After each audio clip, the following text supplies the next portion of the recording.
You're listening to another episode of All the Bees with me, Dr. G, and my scrub tech, Bree. So I'm Dr. Cat Gallus, and you're listening to All the Bees, the unfiltered plastic surgery podcast with myself and Bree. Hey, Bree. Good morning.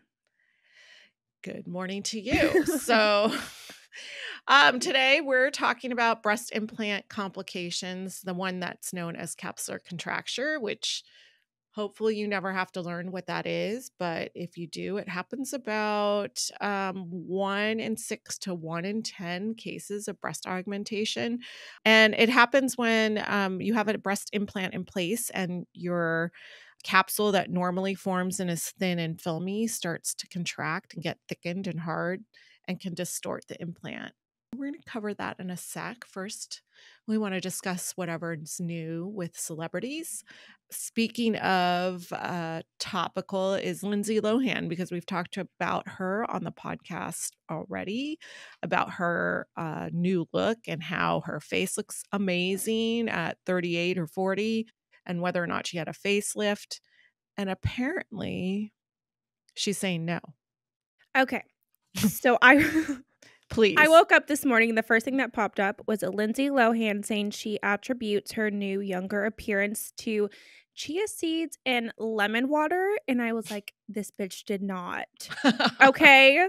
So, and then she quoted, when would I have time to get a facelift? And they're like, all the time in the world. You don't act. Love you, Lindsay Lohan, but like, you don't do anything. I mean, Yeah. she is a mother. But don't she has time to attribute take. Yeah. To run off to Dubai, which we know she's done, to get a bunch of derm procedures. Right. So I feel like maybe she didn't have a deep plane facelift. If that's the case, it's like hard to know. But she's done everything up to that. You know what I mean? Like lasers, probably threads. She cops to having tried Morpheus, but didn't really like it because her skin was so thin and she doesn't have a lot of fat. Clearly filler, probably Sculptra. I mean, come on. It's just so it was Martha Stewart, right? That attributes her young appearance to horseback riding. She's like, well, I put olive oil in my juice in the morning. No, Lindsay, that is not why you look the way you do. To be fair, I think it's Jennifer Lopez that says the olive oil, but she said chia seeds. Oh, yeah. But I read this article down. That said she puts olive oil in her juice. Oh, she does? That's disgusting. Yeah. And if chia seeds made me look like that, I'd be bathing in them. So yeah, I eat chia seeds in my yogurt and I don't get facelift results. What the fuck? I just can't.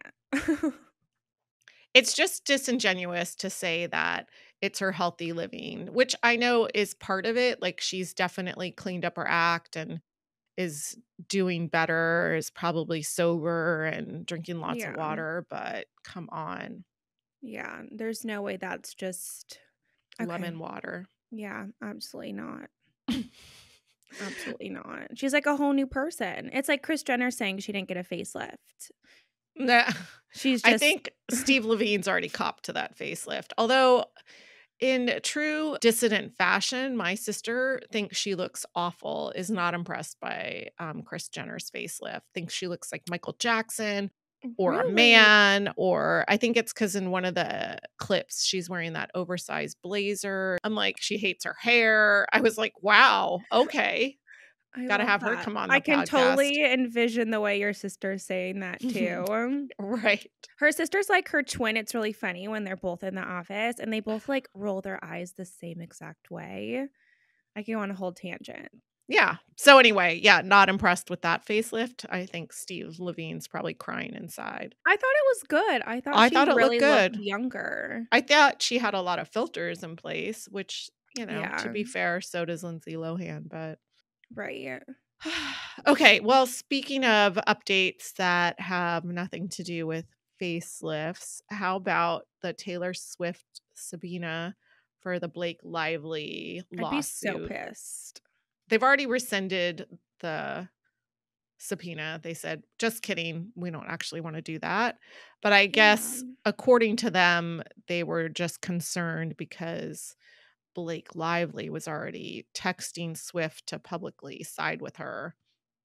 She They should know decide- better than that. I feel like Taylor has tried really hard to keep this like appearance of being this perfect, good girl. And then the last thing I'm sure she wanted to get in Blake's drama. Yeah. She I'd be doesn't like, do nope. drama. Yeah. No. Yeah, absolutely not. Burned another bridge. God, is it March? I I mean, haven't- as soon as the P. Diddy trial ends, we can roll right into this one, honestly. I know. It just keeps getting worse and worse.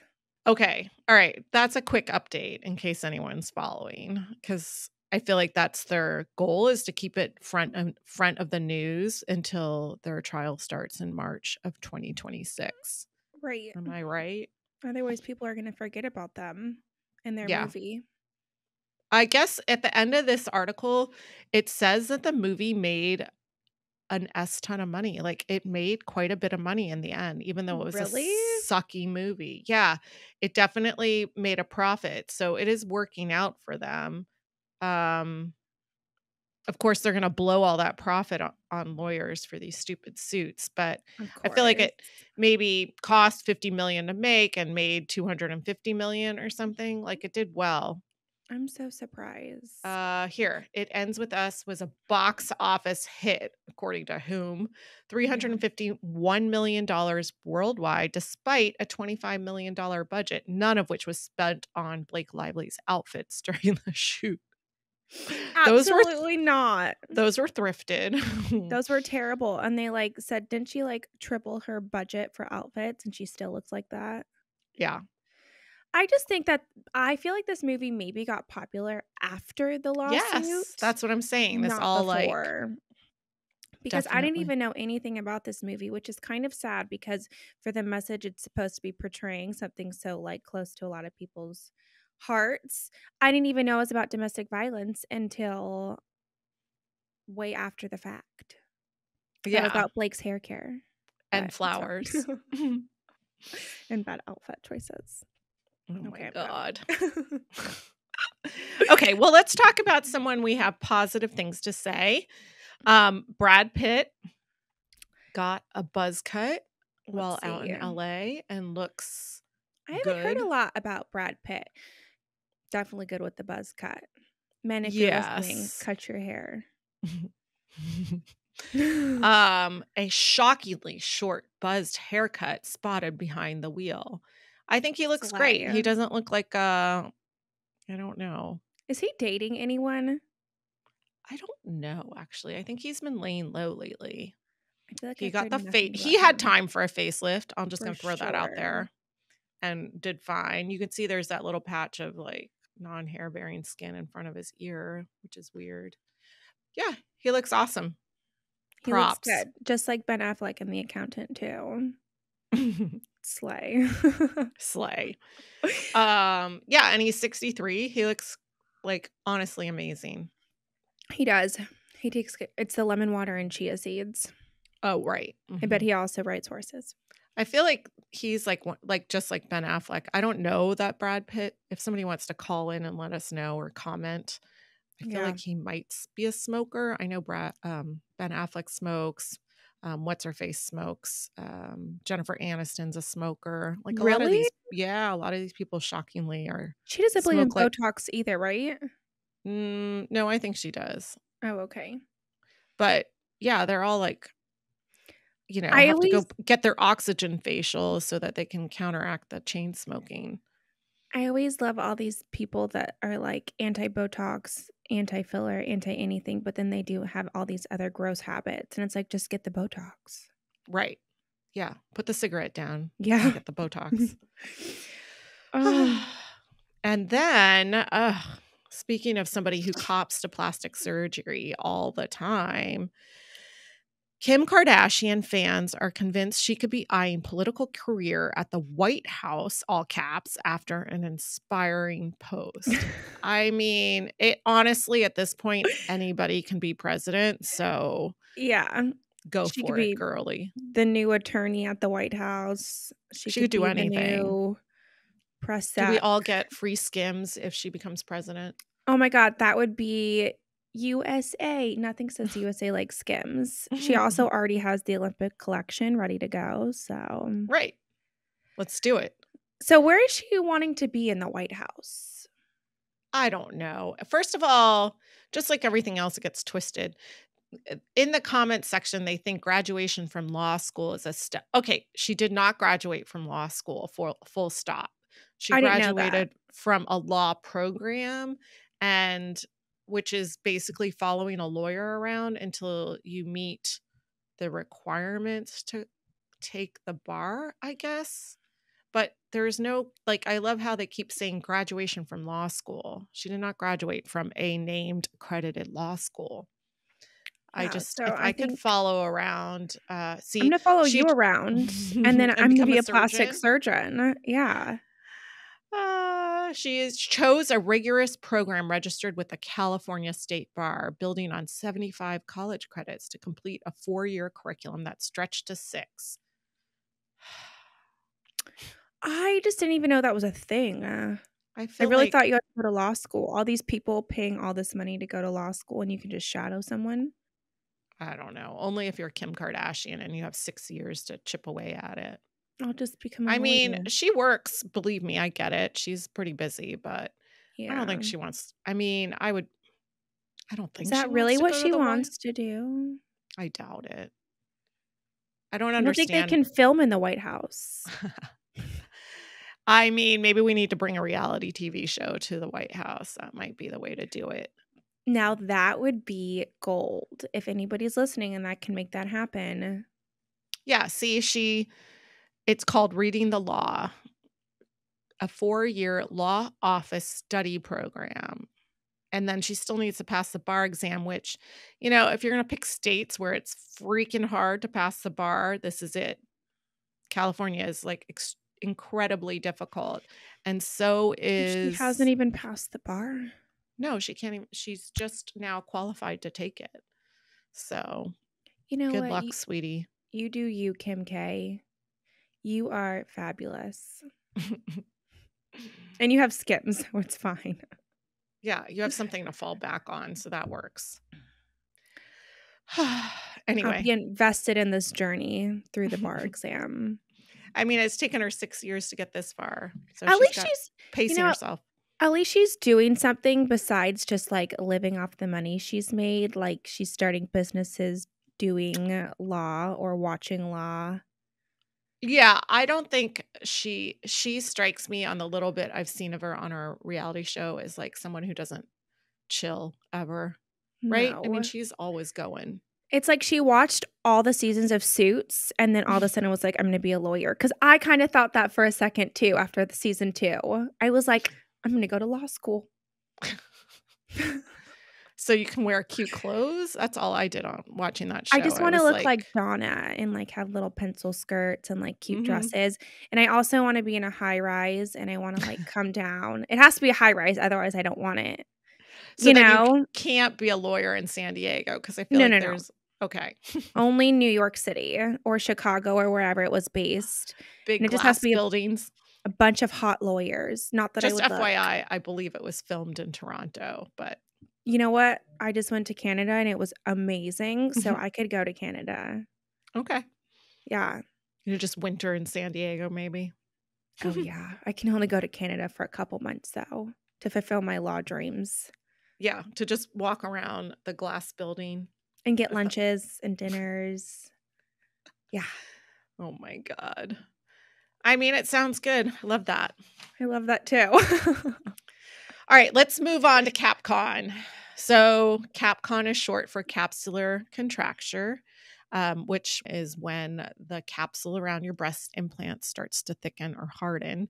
And speaking of celebrity news, I mentioned this on our Instagram. Doja Cat has pretty bad CapCon right now in the left breast, it appears. She was at the iHeartRadio's Wango Tango something event. And she, even though it's like a week after the Met Gala where she wore a shirt that like covered up her chest, in this one she wore a very low cut dress, and you can absolutely see that the left implant is kind of trying to go up and in up to her collarbone, which is interesting because it usually goes the other direction. It usually goes towards your armpit, but whatever. I just think you can't wear that. She looks phenomenal. The dress is so pretty, but you can't wear that and then tell people not to comment on it. I know. Just she could have worn something low cut, but then had like a strap across the top. Like I feel like you could have Yeah, found a dress that would have maybe covered it. masked it a little bit. Yeah. I love the And confidence. but she also is somebody who does not give a shit. So I'm sure she doesn't care. She had a breast lift. She's claimed to have had a breast reduction.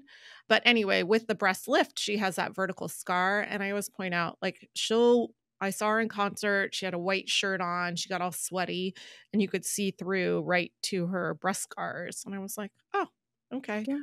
She doesn't care. We love But that. this is problematic because CapCon can happen for a number of reasons. I think the most common reason is we don't know. Right? A lot of times we don't know Yep. what's causing it, which sucks because a lot of the things that we claim to cause CapCon, for example, smoking. I know in the past she vaped. I don't know if she smokes anymore because it's not great for your vocal cords. We know that cigarette smoking or nicotine use or whatever is associated with an increased risk of CapCon, but quite commonly it's in one breast.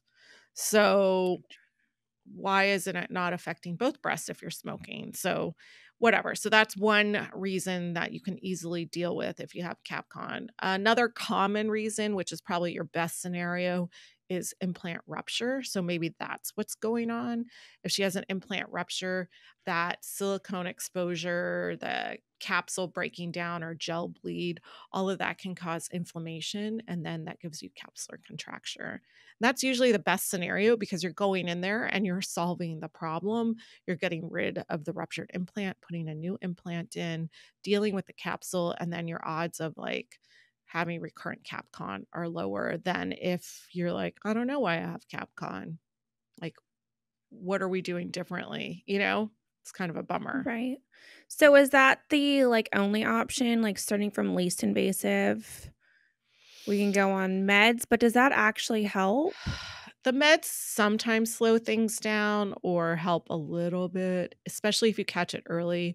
So I usually do that preventatively. So if someone like her showed up with CapCon and we were operating to fix it, I put them on doxycycline, which is an antibiotic that has anti-inflammatory properties, and Singular, which is weirdly is an asthma medication, but also has anti-inflammatory properties. And they stay on the doxy for a month and the Singular for 3 months. And we think that helps. Vitamin E has also been tossed around as helping with CapCon, but there legitimately are no studies that show that it's effective. So I don't bother to put people on that.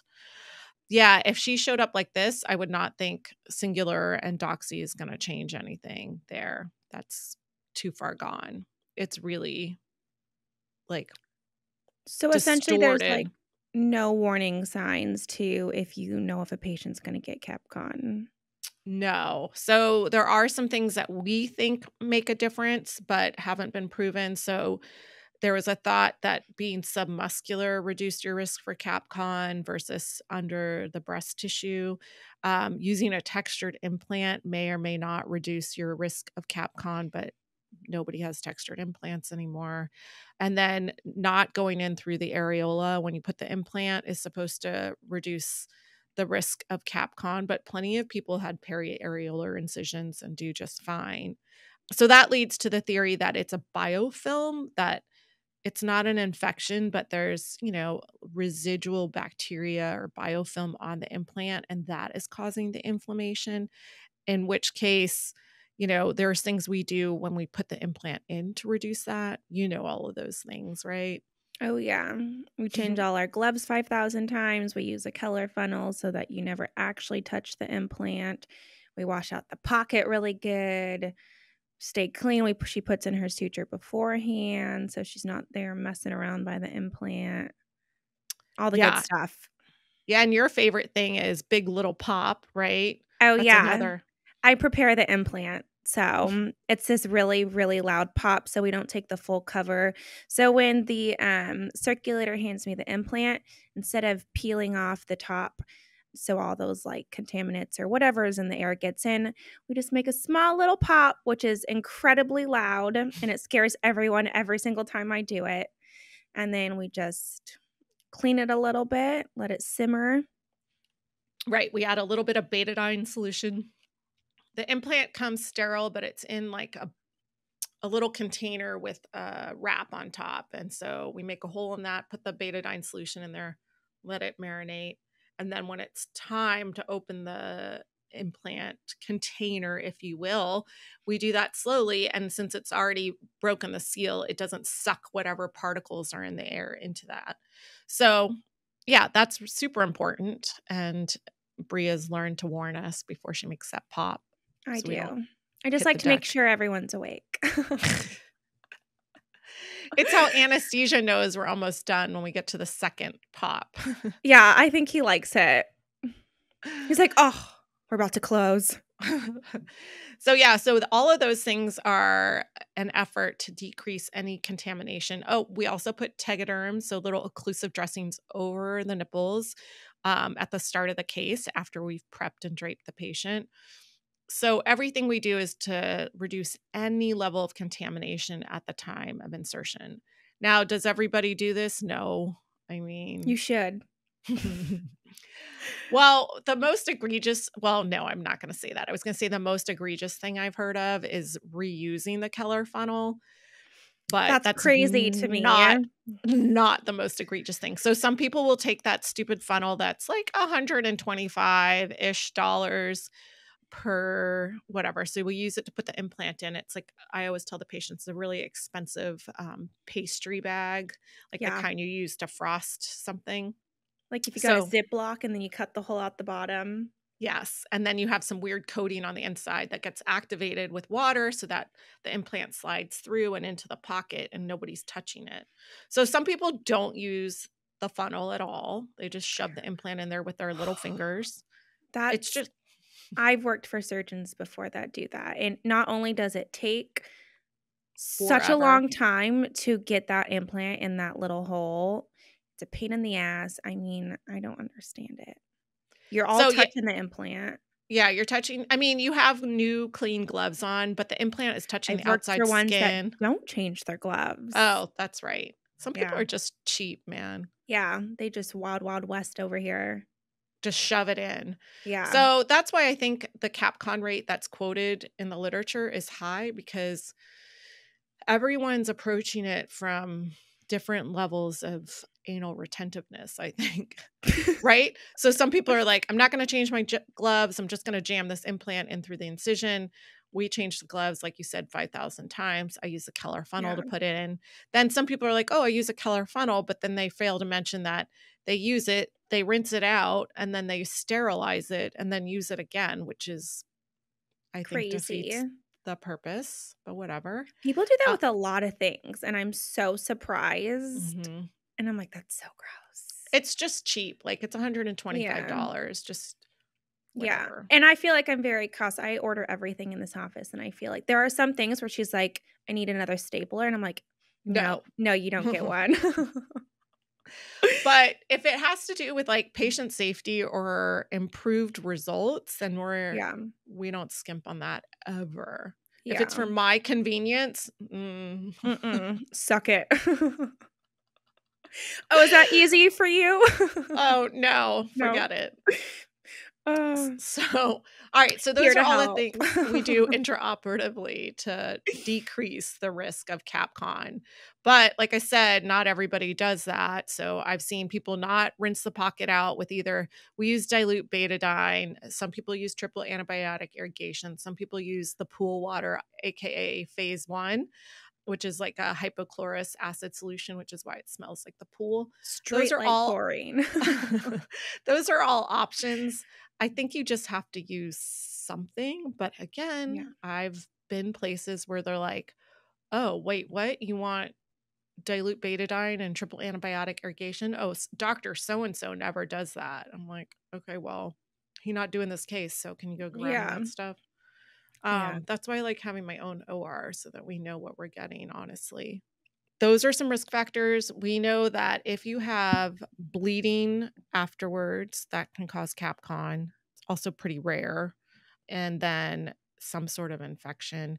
I mean, there is a theory that if you have like dental work and you seed the implant potentially like with bacteremia, that you could create CapCon. But again, these are all theories and we don't really know what's what. So way back in the day, it was recommended that you take antibiotic prophylaxis if you had like a dental cleaning or a root canal.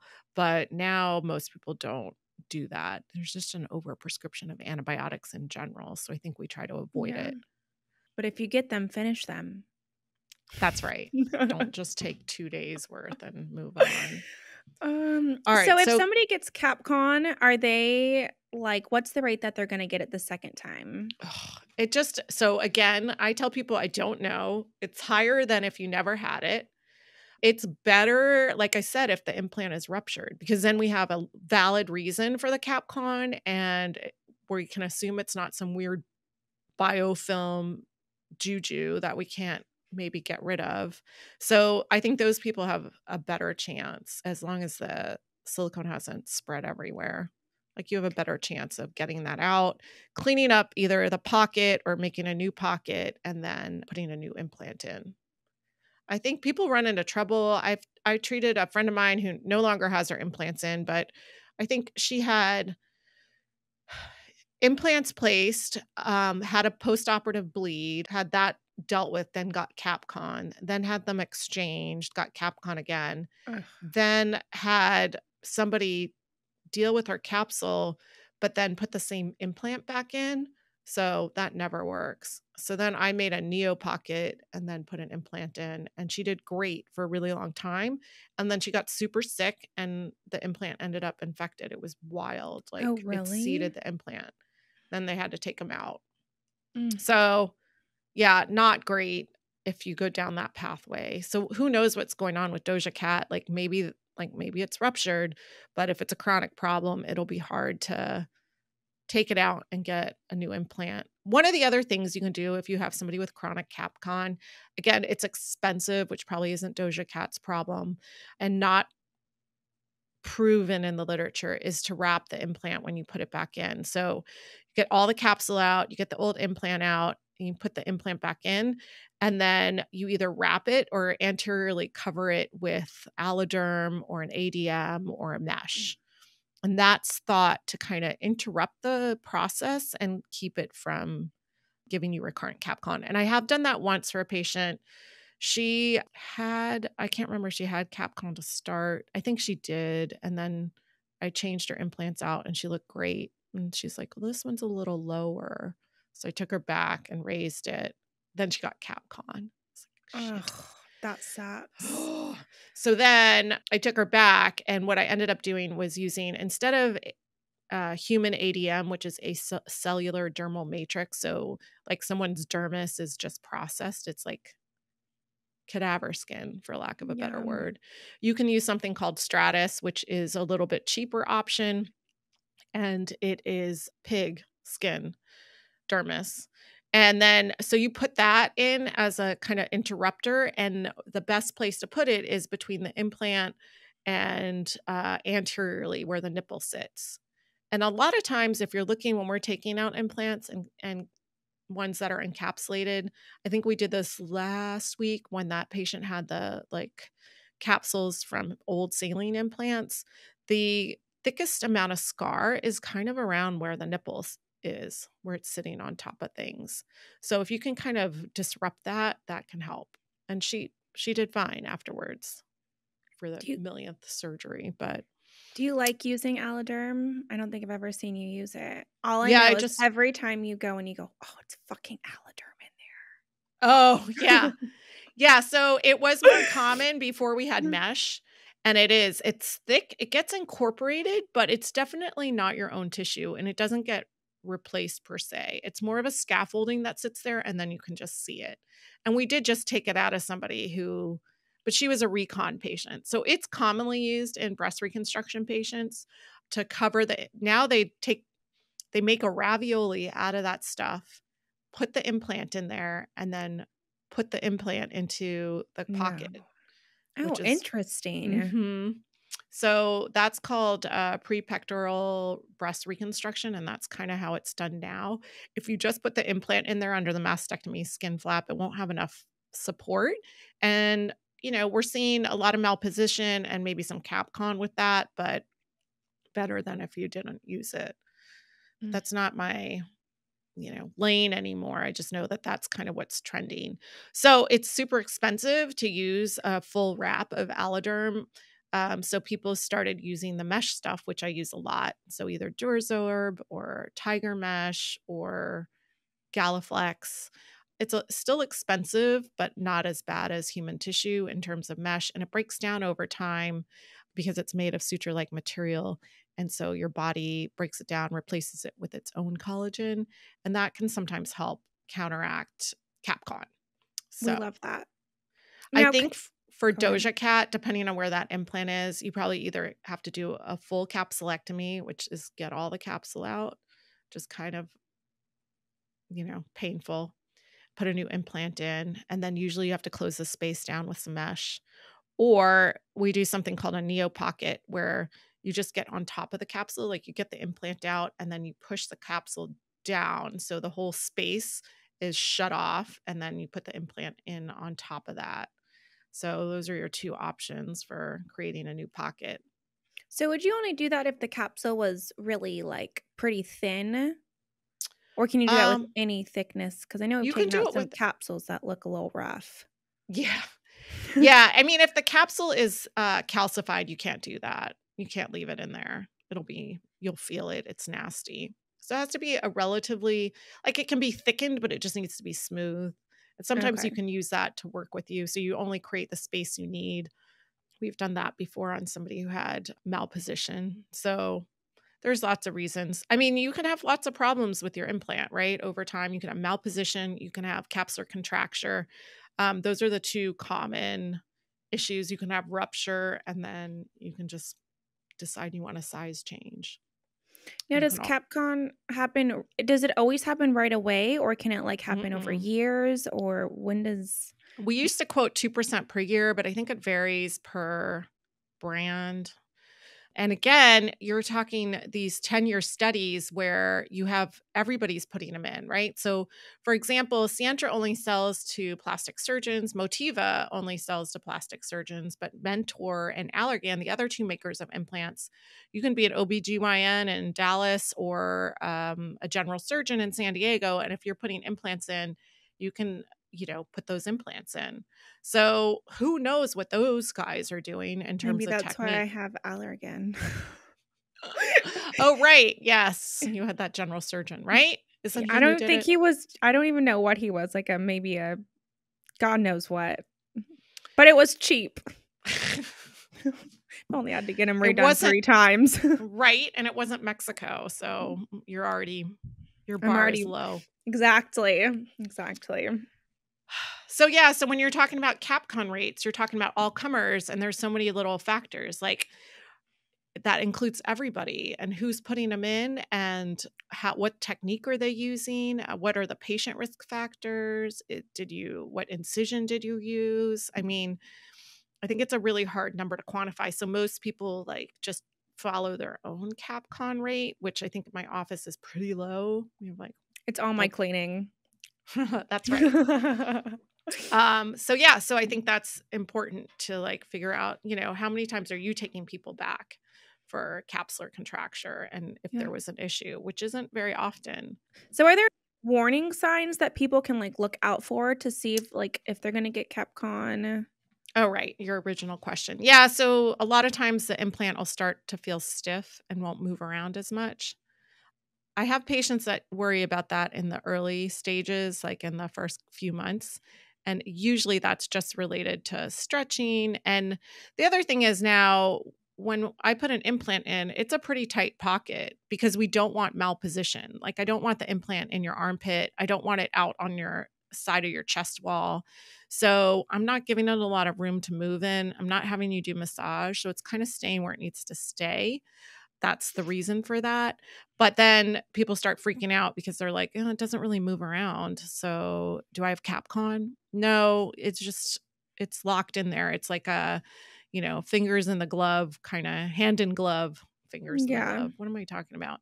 Hand in glove situation. I don't know either one, so that's fine. But you want a tight fit so that you don't get malpositioned. So I think my patients tend to come in and be like, I'm concerned I have CapCon. And then I take a look at them. I'm like, you're fine. Yeah. And then they want to start massaging it and moving it all around.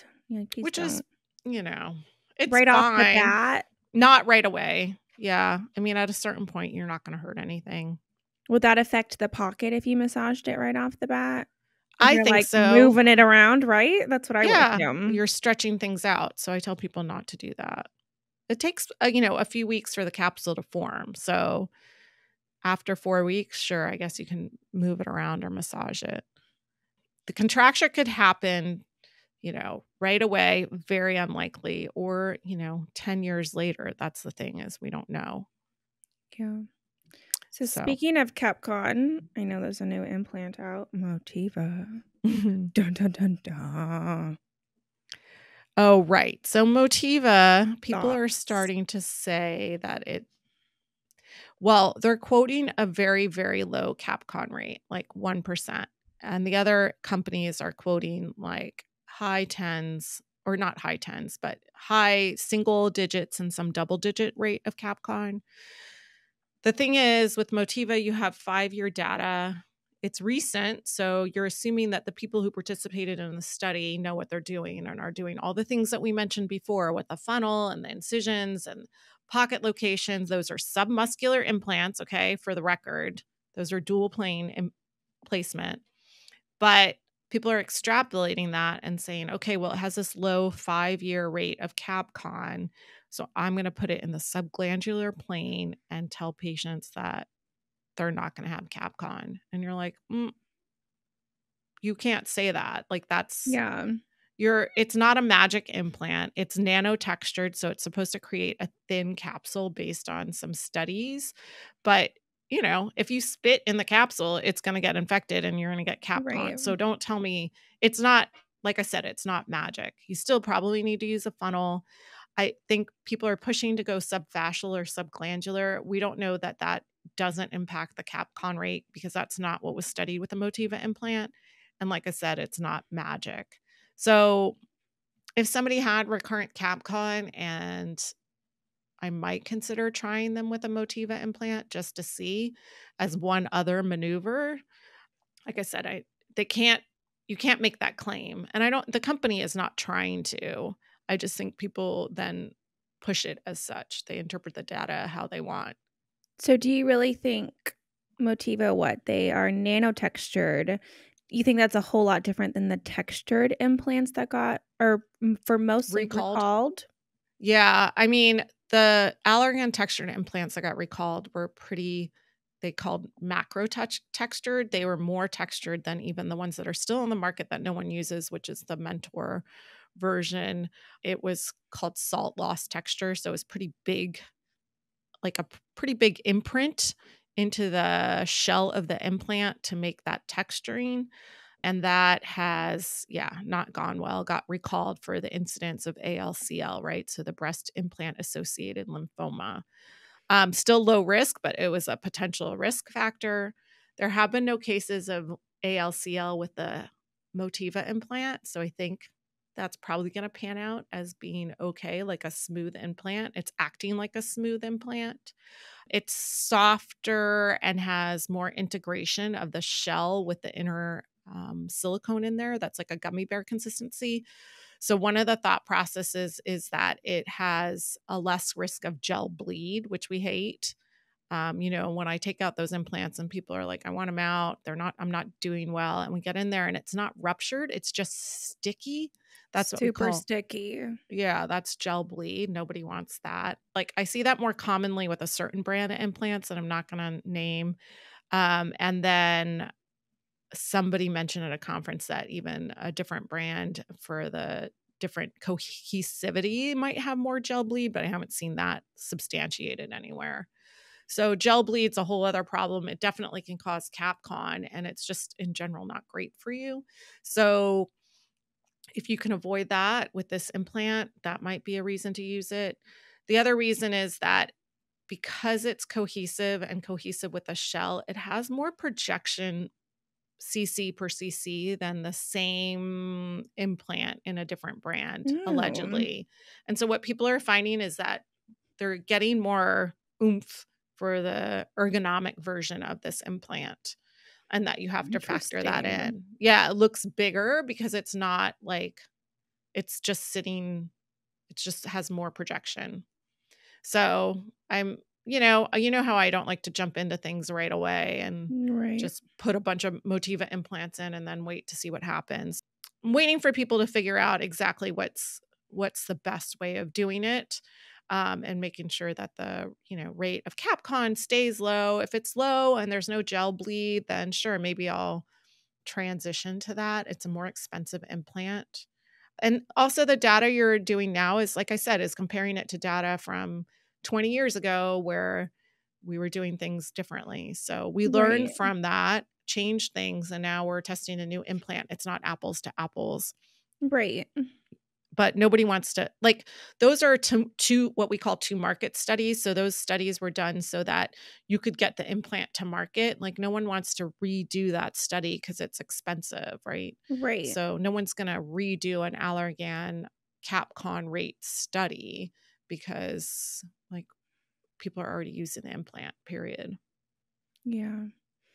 It's also hard to switch over when, like you said, your rate of CapCon, knock on wood, is really low, so it really, if you're doing all the right things and putting in the implants, why would you change over? Right. What am I gaining there? I need somebody to show me that it's value added. So yeah, maybe you guys just need a better scrub tech to prepare your implant. Yeah, and then you'll have no problems no matter what you're using. Yeah, so we don't know that any type of implant is more associated with CapCon than the others. Textured implants are supposed to have a lower rate of CapCon, but it never got proven. So, and like we said, are mostly off the market. So unless you're in Europe, then you can put whatever in. They use polyurethane coated implants, which is kind of bananas. I don't even know what that is, but it sounds wild. Yeah, it doesn't sound great. They don't put crap in their skincare, right? You're not allowed to have any weird ingredients, but you can put these crazy implants in. What was the implant with the tracking device? Wasn't there a Motiva something or a knockoff Motiva? Yeah, so Motiva hasn't brought that to market in the US, but in China they have an RFID device, so like a tracking device in the implant that you can scan. For all the husbands out there that want to know where your wives are, your wife's tits. Oh my God. I follow my investment on an app. Yeah, I don't think you can, like, it's not like find your phone. Genius. It's like air tagging the boob. Right? That would be crazy. Yeah, just talking about it, you're like, this is never going to go down in America. But in China, the reason they did it is because people were pushing a fake Motiva implant, which is crazy. So a counterfeit implant. And patients wanted to know that they got the real thing and not the counterfeit, not the dupe. And so one way of doing that was after the surgery, you could have your implant scanned, and it had this tracker device in there that showed you, like a microchip really, that showed you that you had the true official Motiva implant. I was like, if we're at the point where you're concerned I put a dupe in there, I'm not really sure that you should trust. Like, what? What? Okay. Like the dupe laboo-boos. Yeah. That's crazy. Yeah, that's insane. Luckily, there's no like fake implant market here. So I don't know. Like there's no, I don't even know that. I don't think it exists here. I don't think you could get a like implant from, I don't even know where I would get them. Right? Amazon? Just kidding. Probably. We could probably look. Yeah. Yeah. So that's the scoop on the different types of implants.